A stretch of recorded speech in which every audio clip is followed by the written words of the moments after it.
ibyahishuriwe Yohana 1:17. Ndamubonye nikubita imbere y'inyundo ziwe nk'upfuye, maze anshira ku kuboko kw'iburyo ati, ntutinye, jewe ndi uwa mbere kandi ndi uw'iherezo, kandi ndi muzima. Nari narapfuye kandi raba mpora ndi muzima ibihe bitazoshira. Mfise imfunguruzo z'urupfu n'izikuzimu. Amen. Ntutinye, Yesu ni muzima.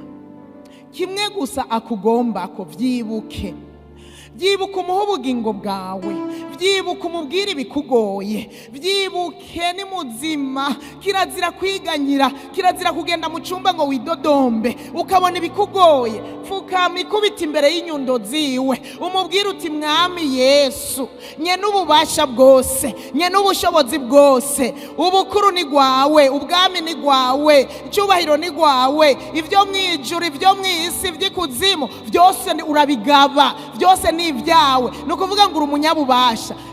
Ndifuza ko wongirira ukunuku nuku, nagira ndakubwire ngo azobikora mu izina rya Yesu. Arabikora, afise inzira zirenga 1000. Haleluya. Ikindi naco ni wafise urufunguruzo rw'urupfu n'urw'ikuzimu. Haleluya, haleluya. Rero bamwizeye, oya, ko afise urufunguruzo kubera namwizeye, hariya mu rupfu sinzohera, eka azoca yugara jewe, azomenya hambika andindirije ko nzomusanganira.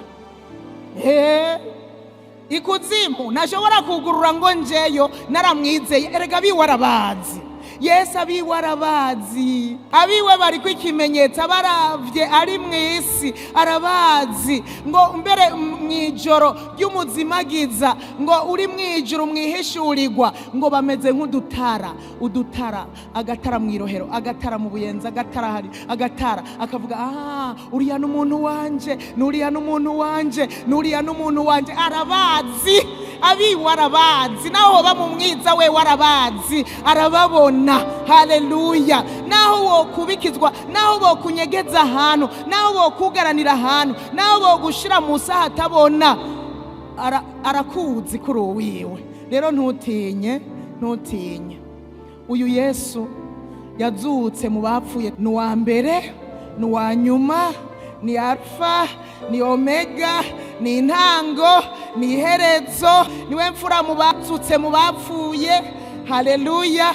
Ahora ari muzima ibihe bidashira, nazosubira gupfa ukundi. Ubu ni muzima, aho ubuzima, aho ubugingo abamwizeye. Azohoraho kugira abamwizera bose aguma baha ubugingo.